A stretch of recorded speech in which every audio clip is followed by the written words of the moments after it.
aujourd'hui comment répondre correctement aux commentaires des réviseurs de votre manuscrit. Je vous donne des conseils importants et des étapes faciles à suivre et votre manuscrit sera sûrement accepté. Alors si votre article a été accepté sous réserve, je vous dis que cette vidéo vous intéresse car elle va vous aider à apprendre comment répondre aux commentaires des réviseurs, ce qui va augmenter vos chances d'acceptation de votre manuscrit. Je vous félicite tout d'abord si votre article atteint cette étape, car cela veut dire que votre article il est en bonne voie et qu'il mérite d'être publié, sauf que les réviseurs qui ont révisé votre manuscrit voient que vous deviez rapporter quelques modifications, soit mineures ou des révisions majeures. Dans ce cas, vous êtes invité à apporter ces modifications et de resoumettre de nouveau votre article accompagné d'une lettre qui va répondre aux commentaires de ces réviseurs. Alors, la première étape que je vous conseille est de lire la lettre du rédacteur en chef. Généralement, c'est un mail que vous allez le recevoir et qui vous informe de la décision du rédacteur en chef par rapport à votre manuscrit. Par exemple, c'était dit: cher monsieur et madame, nous vous informons que votre article intitulé et il vous donne l'article du travail a été accepté sous réserve pour publication. Vous trouverez ci-dessous les commentaires des reviewers que vous devez prendre en considération pour modifier votre article afin qu'il puisse être réévalué.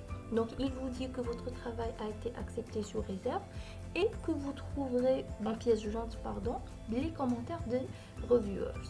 Donc la deuxième étape qui vient, c'est de télécharger les commentaires des reviewers. Donc vous pouvez les télécharger en pièce jointe dans le mail ou bien sûr sur la plateforme auquel vous avez soumis votre travail. Alors ici déjà vous avez une idée sur les révisions. Donc le premier réviseur dit que ce sont des révisions mineures, alors que le deuxième, regardez ici, le sujet est intéressant avec une partie pratique maîtrisée, sauf au niveau des analyses statistiques qui restent à reprendre précisément au niveau des corrections du seuil de signification. Donc il vous dit que c'est un travail important, intéressant, avec une partie pratique maîtrisée et il vous reste quelques analyses statistiques, des calculs à faire dans la partie analyse statistique. Donc après avoir téléchargé vos commentaires, la troisième étape qui vient, de lire attentivement les commentaires des réviseurs. Donc je vous conseille de faire une lecture générale sur tous les commentaires des deux réviseurs. Donc cette lecture générale vous donnera une idée sur la nature des commentaires. Donc est-ce que ce sont des modifications mineures, est-ce que ce sont des modifications majeures, et surtout le temps que ça va vous prendre ces modifications. Et si ces modifications vous pouvez les apporter seul ou vous avez besoin de l'aide de votre encadre. Et ensuite je vous conseille de reprendre ces commentaires un par un et de commencer à les traiter du premier jusqu'à le dernier commentaire.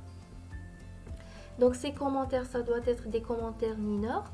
Je cite par exemple des références manquantes, plus de détails sur une information par exemple, des fautes de grammaire ou d'orthographe, etc. Cela ne veut pas dire que vous êtes d'accord pour tous les commentaires écrits. Ça arrive que vous trouveriez des commentaires inappropriés que vous n'êtes pas d'accord. Quand vous pouvez trouver par exemple dans le domaine scientifique des manipulations, il vous demande de rajouter des manipulations et dans ce cas vous aurez des résultats supplémentaires. Ici je vous montre un exemple de commentaire. Regardez ici le premier document. Regardez ici. Ne vous inquiétez pas du nombre important des commentaires. Par exemple, ici, tous ces commentaires veulent dire la même chose. Il vous dit que, s'il vous plaît, utilisez un temps simple. Donc, soit le présent, soit le passé, soit le futur. N'utilisez pas la forme continue, par exemple. Ici, il nous donne préciser la localisation de votre recrutement par loi. Regardez ici, par exemple, il nous dit veuillez rajouter le ratio. Donc, c'est des calculs à rajouter dans le tableau. Ici, il nous dit veuillez rajouter les autres données démographiques, etc. Donc, c'est des révisions mineures que vous devez les rajouter. Ici, regardez, il nous dit rajouter un paragraphe des limites de cette étude. Donc, cet article manque le paragraphe qui décrit les limites de cette étude, etc. Par contre, regardez le deuxième réviseur. Il nous dit, regardez, presque il est vide, avec aucun commentaire, sauf un seul, ici. Regardez. Il nous dit que votre travail, c'est une... regardez, ceci est une comparaison multiple qui nécessite la correction. Donc, dans la partie statistique, analyse statistique, il vous manque quelques calculs. Donc, vous devez les rajouter. Après avoir lu les commentaires des reviewers, l'étape qui vient, c'est de commencer à apporter des modifications, bien sûr, de façon organisée. Par exemple, pour les commentaires mineurs, vous allez apporter ces modifications nécessaires sans aucun problème. Dans le cas où vous n'êtes pas d'accord pour certains commentaires, je vous conseille de répondre de façon constructive et bien sûr justifier avec des arguments pourquoi vous n'êtes pas d'accord. Vous pouvez commencer par exemple par dire j'ai bien pris votre note en considération, mais veuillez me permettre d'exposer les raisons pour lesquelles je ne suis pas d'accord. Et vous citez les raisons pourquoi vous n'êtes pas d'accord de faire cette modification. Le cas où il vous demande de rajouter quelques manipulations, donc faites-les si c'est possible et si ça ne prendra pas de temps qui va vous empêcher de resoumettre votre travail dans les délais. Sinon, vous expliquez pourquoi c'était pas possible de les faire au départ, bien sûr en donnant des justifications pertinentes et des arguments.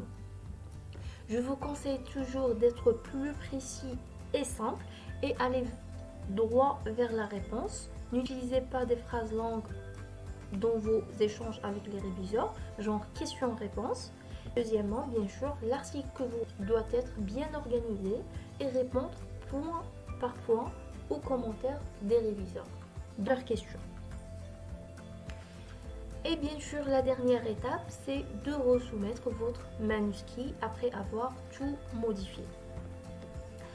Ce qu'il faut savoir que vous allez soumettre deux documents. Le premier document, c'est l'article, les commentaires corrigés.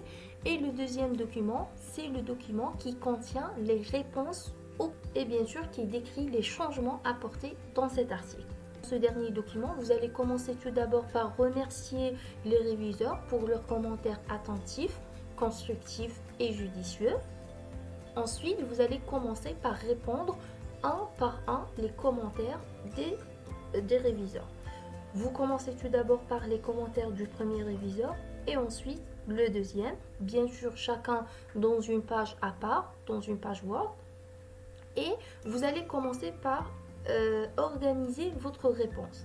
Par exemple, si votre article est structuré introduction, matériel, méthode, résultat et discussion, et si chaque partie, par exemple, chaque partie vous avez une question, un commentaire, donc c'est facile de répondre de cette façon. Donc vous allez vous écrivez commentaire dans la partie introduction et vous commencez par répondre. Si votre document est très long et ne contient pas des sous-titres, donc c'est bien d'écrire la page et le numéro de ligne si nécessaire. Et à la fin, je vous conseille toujours d'être précis, simple et organisé dans vos réponses et dans votre travail.